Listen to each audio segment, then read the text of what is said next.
Number 5. George Hyatte. Imagine standing in a courthouse parking lot on an ordinary Tuesday morning. Schools are just finishing up summer registration, a few witnesses are milling around, and then, in front of multiple law enforcement officers, a woman pulls up in an SUV, leans out, and opens fire. That was Kingston, Tennessee, August 9th, 2005.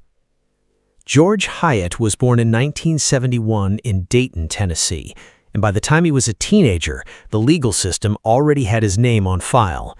His criminal history stretched back to 1989, aggravated burglary, third-degree burglary, a series of robberies, and multiple escape attempts from county jails.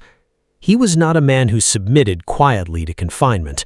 He was, by all accounts, someone who always had an angle, always had a plan. In 2003, a Tennessee court handed him a 35-year sentence for aggravated assault and aggravated robbery. He was transferred to Brushy Mountain Correctional Complex, the place Tennessee reserved for its most dangerous and most incorrigible.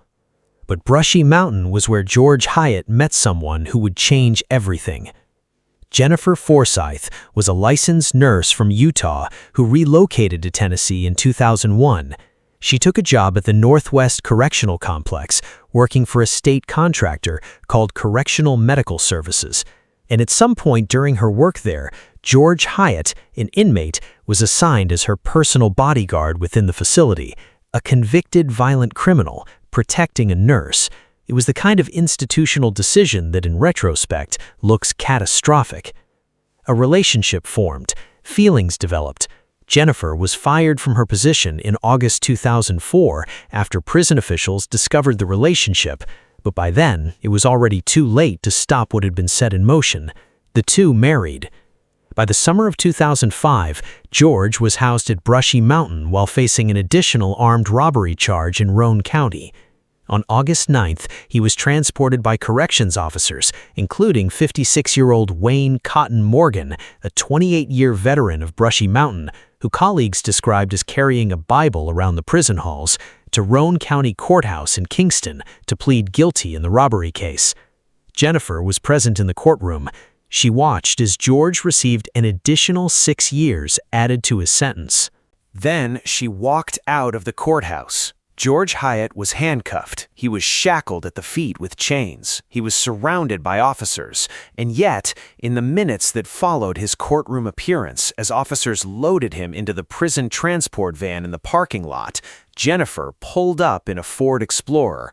According to witnesses, George called out, and Jennifer opened fire.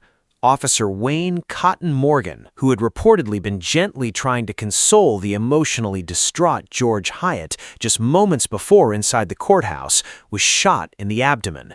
He was airlifted to the University of Tennessee Medical Center in Knoxville. He died of his wounds. A second officer, Larry Harris, was also fired upon, but survived. The couple fled. Authorities in Tennessee, along with the FBI and U.S. Marshals, launched a massive manhunt. Schools were locked down. Helicopters circled. The abandoned Ford Explorer was found with blood on the driver's side, suggesting Jennifer had been wounded during the exchange of gunfire in the parking lot. The couple had switched vehicles. Less than 48 hours later, on the evening of August 10th, a cab driver in Columbus, Ohio, nearly 300 miles from Kingston, called police with a tip. Officers located George and Jennifer Hyatte at an America's Best Value Inn. They were arrested without resistance. In 2007, both George and Jennifer Hyatte pleaded guilty to first-degree murder. They each received life sentences. The death penalty was taken off the table. Prosecutors and the corrections community did not forget the human cost. Cotton Morgan, a man with 28 years of service, who never cleared his holster. The investigation that followed uncovered something darker still. A corrections officer at Brushy Mountain, a man named Randall Ridenauer, was terminated after it emerged he had allowed George Hyatte to use his personal cell phone during a previous court transport run in July 2005. Whether Ridenauer knew the calls were part of the escape planning was never conclusively established by prosecutors. The question that lingers, who else knew? And how far back did the planning actually go? Number 4. Byron Anthony Looper. Most killers don't have a ballot with their name on it. Byron Looper did. On the morning of October 19, 1998, Tennessee State Senator Tommy Burks was on his farm outside Monterey, Tennessee, on the Cumberland Plateau.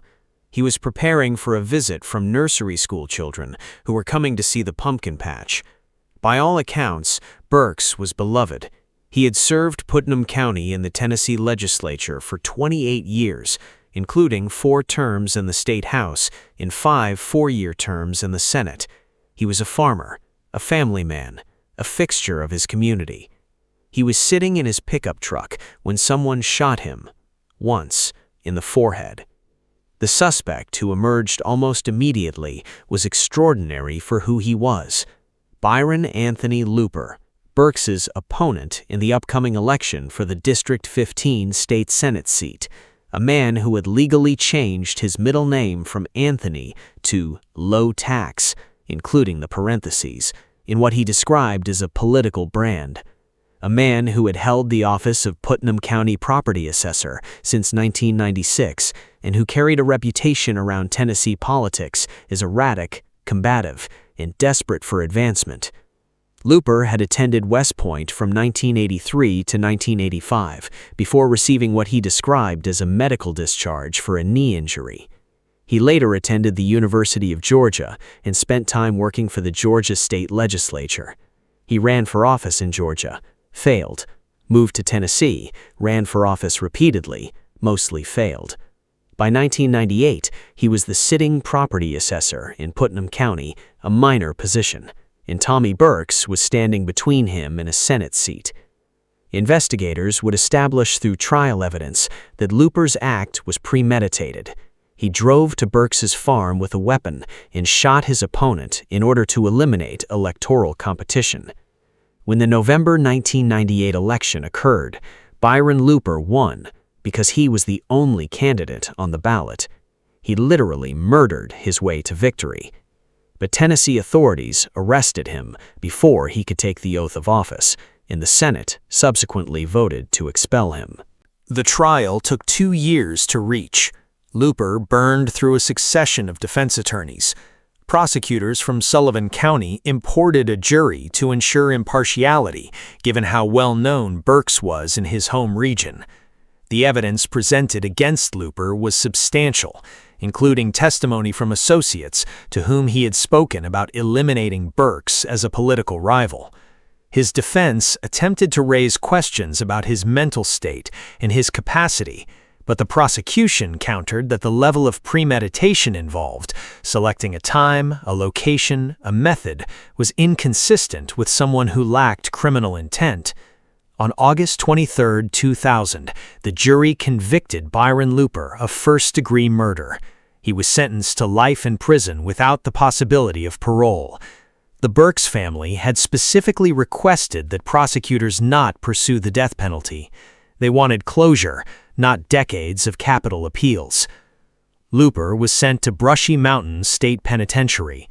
His behavior behind the walls was consistent with the persona he had cultivated on the outside: defiant, litigious, grandiose. He filed a $47 million lawsuit against the prison's medical contractor, claiming he had been denied heart medication and exposed to contagious diseases. He sought to overturn his conviction through appeals. He occupied, according to a 2003 oral history of Brushy Mountain, a cell in a quiet part of the facility, keeping largely to himself. When Brushy Mountain closed in 2009, Looper was transferred to the Morgan County Correctional Complex. He died there on June 26, 2013, at age 48, found unresponsive in his cell. The Tennessee Bureau of Investigation was called in to investigate the circumstances of his death. Tommy Burks was preparing for school children to see a pumpkin patch. He never made it to Election Day. The chilling, documented detail: Byron Looper won the 1998 Tennessee Senate race while under arrest for the murder of his opponent. His name was still on the ballot. He received votes. Number 3. Paul Dennis Reid Jr. He came to Nashville to be a country music star. He killed 7 people instead. Paul Dennis Reid Jr. was born on November 12, 1957, in Richland Hills, Texas. His early life was unstable, marked by reported abuse and a trajectory that slid early into criminality. In 1983, at the age of 25, he was sentenced to 20 years in Texas for armed robbery of multiple restaurants and a hardware store. He served 7 years. Criminal justice experts who evaluated him warned, on his release, that he posed an ongoing danger to society. Those warnings were not acted on. In 1990, the prisons were overcrowded. Paul Reid was put back on the street. He came to Nashville in the early 1990s under the alias Justin Parks, reportedly hoping to launch a country music career. He found himself a boarding house, he found himself a roommate, and within a few years, he found himself a methodology for killing that was both calculated and controlled. Between February 16th and April 23rd, 1997, a span of just over 2 months, he robbed and murdered at 3 separate fast food establishments across Nashville and Clarksville, Tennessee. His victims were employees, young workers, students, parents, people at their jobs. In each case, he took the cash, removed surveillance recordings, and then executed the employees. At a Captain D's in Donaldson on February 16, 1997, he killed 2 employees, Steve Hampton, a father of 3, and Sarah Jackson, a student. At a McDonald's in Nashville on March 23, he killed 3 employees, and a 4th, Jose Antonio Ramirez Gonzalez, survived after the gun misfired and Reid, believing him dead after stabbing him 17 times, left the scene. Gonzalez called emergency services from the floor of that restaurant and lived. On April 23rd, at a Baskin-Robbins in Clarksville, Reid killed 2 more employees. 7 dead, 1 surviving witness. Reid's methodology was deliberate in its attempt to delay discovery. He locked the safes after emptying them, making the crime scenes look like a normal business closing for the night. He locked the buildings themselves. Each crime bought him hours before anyone realized what had happened. Investigators noticed a pattern. The surviving victim, Gonzalez, provided a physical description. Ballistics and shell casings linked the scenes. Blood evidence from the Clarksville victims was found in Reid's car, along with a credit card purchase placing him near the scene that night. Fingerprints from the McDonald's scene matched Reid's records. He was arrested on June 25, 1997, as he was attempting to abduct a restaurant manager. His violence was still in motion when law enforcement stopped him. At trial, Reid maintained his innocence and claimed the proceedings were staged by the government, a mock trial orchestrated against him. His defense raised questions about his mental state and a documented history of psychological trauma. Prosecutors pointed to the extraordinary level of premeditation, the removal of surveillance tapes, the locking of safes and doors, the deliberate execution of witnesses. He was convicted of 7 counts of first-degree murder across multiple trials in multiple jurisdictions. He received 7 death sentences, the most ever handed down in a single case in Tennessee history at the time. He was sent to Brushy Mountain's death row. On death row, Reid continued to vacillate. In March 2003, he sent a letter stating he wanted to drop all appeals and accept execution. Families of victims actually came to the prison. Reid changed his mind at almost literally the last minute. He would continue appealing for years. Paul Dennis Reid died on November 1, 2013. Not by execution, but from chronic obstructive pulmonary disease and pneumonia. He was 55. 7 people went to work at fast food restaurants in the spring of 1997 and never came home. The one question investigators could never fully answer: of all the restaurants in 2 Tennessee cities, how did Reid select each specific location, each specific shift, each specific night? No definitive answer has ever been established. Number 2. James Earl Ray. The man in cell 28 killed the most important civil rights leader in American history. He then spent the rest of his life insisting he didn't do it. James Earl Ray was born on March 10, 1928 in Alton, Illinois, into a family defined by poverty, instability, and early encounters with the legal system. He enlisted in the Army in 1946, was stationed in Germany, and received a general discharge in 1948 after repeated disciplinary violations. Within a year of civilian life, he was arrested in Los Angeles for attempted robbery. It was the beginning of a criminal career that would span decades: armed robbery, burglary, forgery, theft, unauthorized use of a motor vehicle, and a pattern of escape attempts that would follow him from one institution to the next. In April 1967, Ray escaped from the Missouri State Penitentiary, a successful breakout that put him on the run. For the next year, he traveled extensively, moving through Canada, Portugal, and England using multiple false identities. The FBI during this period had no idea where he was. On April 4, 1968, Dr. Martin Luther King Jr. was shot and killed while standing on the balcony of the Lorraine Motel in Memphis, Tennessee. The bullet came from a bathroom window of a flophouse across the street. A rifle was found in a bag near the building's entrance. James Earl Ray, traveling under the name Ramon Sneed, was arrested at London's Heathrow Airport on June 8, 1968, 2 months after the assassination, as he attempted to board a flight. He was extradited to Tennessee. On March 10, 1969, Ray pled guilty to the murder of Dr. Martin Luther King Jr. and received a sentence of 99 years. 3 days later, he recanted. He would spend the remaining decades of his life claiming he was innocent, that he had been manipulated by a shadowy figure he called Raoul, a gunrunner who used him as a patsy. He never got a new trial, but his claims did not die quietly.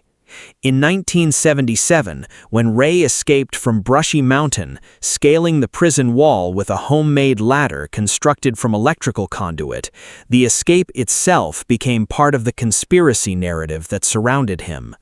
The guard tower nearest the escape point was unmanned due to chronic understaffing. Ray and 7 other inmates went over the wall during the evening recreation period on June 10, 1977. 1 inmate was shot coming over the wall and captured immediately.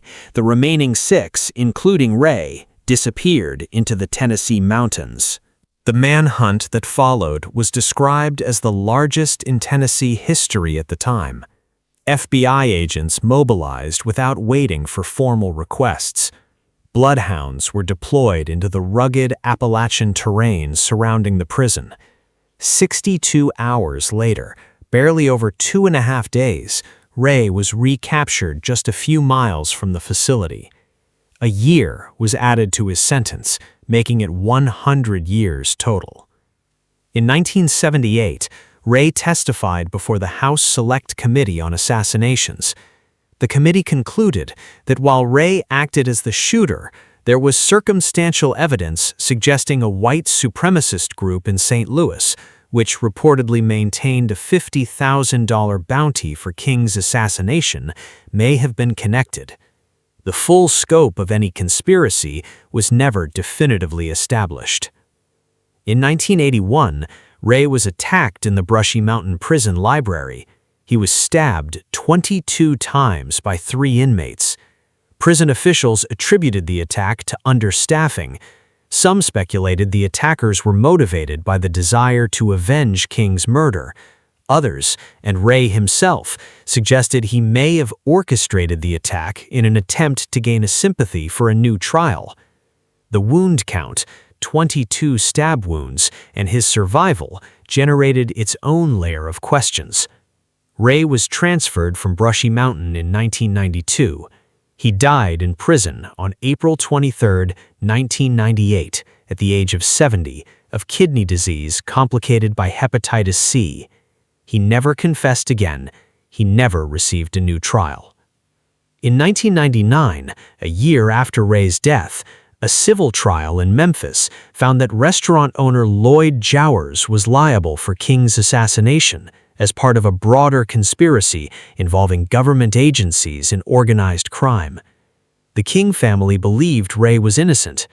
The U.S. Department of Justice investigated and disputed that conclusion in 2000, finding no reliable evidence of a broader conspiracy. James Earl Ray occupied cell 28 at Brushy Mountain for over 20 decades. The cell still stands.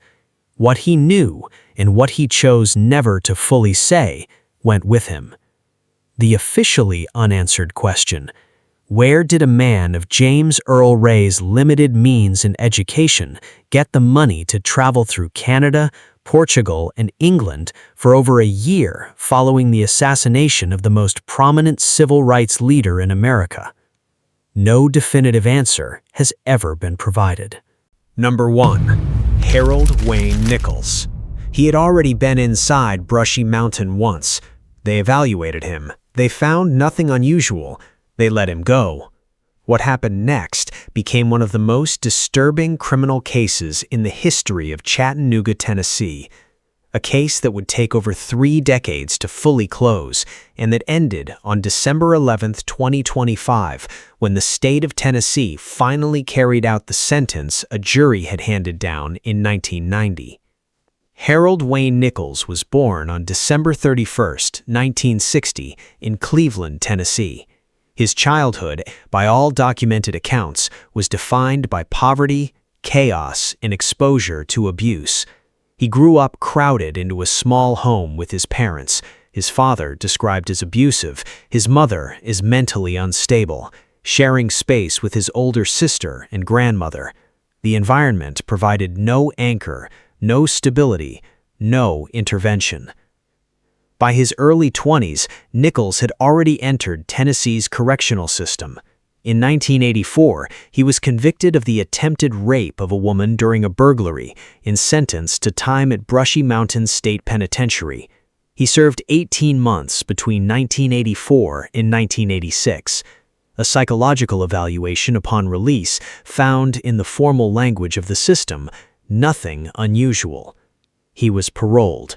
He violated the conditions of his release and was briefly returned to custody, then ordered to live with his father. He married his partner Joanne in November 1986. On the surface, Harold Wayne Nichols looked like a man who had passed through the system and come out the other side. He had not. Beginning in late 1988, a pattern of violent home invasions and sexual assaults began across the Chattanooga area, targeting women living alone, primarily in the East Ridge and Brainerd neighborhoods. The perpetrator became known locally by a chilling nickname, the Red-Headed Stranger. He broke into homes, he attacked women in their beds, he left behind no reliable identification. The cases multiplied. The community was gripped by fear. On the night of September 30th, 1988, Harold Wayne Nichols broke into the rented home of Karen Elise Pulley, a 20-year-old student at Chattanooga State Community College who had recently completed Bible school and was studying to become a paralegal. Those who knew her described her as bubbly, generous, and full of plans for the future. Nichols attacked her in her bedroom, raping and beating her with a piece of wood. She was found the following morning. She died of blunt force head trauma. Nichols was not identified until January 1989, when investigators closed in on him through the connected series of rape cases. While in custody on the rape charges, he confessed to Karen Pulley's murder and to the broader pattern of assaults. The scope of what emerged was staggering. He was convicted of 9 counts of aggravated rape in addition to the murder, with the jury at sentencing considering 5 prior aggravated rape convictions as an aggravating factor. At trial, Harold Wayne Nichols pled guilty to first-degree felony murder. He expressed remorse, and then he said something that the courtroom would not forget. He told the court that had he not been arrested, he would have continued. He was sentenced to death in May 1990. The decades that followed were a prolonged legal battle, as Nichols' attorneys pursued appeals and fought the sentence at every turn. Execution dates were set, stays were granted. In August 2020, he was scheduled to die, and Tennessee Governor Bill Lee granted a reprieve due to the COVID-19 pandemic. A second execution date was set. In 2022, the governor paused executions statewide due to concerns about the state's lethal injection protocol. Nichols received yet another stay. Through it all, Karen Pooley's family waited.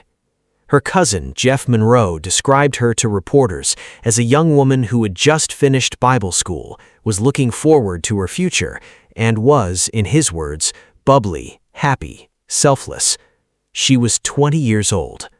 On December 11, 2025, the state of Tennessee carried out the sentence. Harold Wayne Nichols, 64, was pronounced dead at 10:39 a.m. at Riverbend Maximum Security Institution in Nashville. In his final statement, he said, "To the people I've harmed, I'm sorry." A spiritual advisor prayed with him in the execution chamber. They recited the 23rd Psalm together. When it was over, the advisor said, "Go in peace, my friend. I love you." Nichols had spent 35 years on death row. The legal process had ground through administration after administration, court after court, stay after stay. Karen Pooley had been dead since 1988. The detail that makes this case impossible to set aside is the sequence the system itself created. Harold Wayne Nichols committed his first violent sexual offense. The Tennessee correction system sent him to Brushy Mountain. A psychological evaluation conducted there found nothing unusual. He was released, and he returned to the streets of Chattanooga, where he attacked at least 9 more women and murdered 1. The question the system has never been able to fully answer: what did the evaluation miss, and who decided nothing unusual meant safe to release?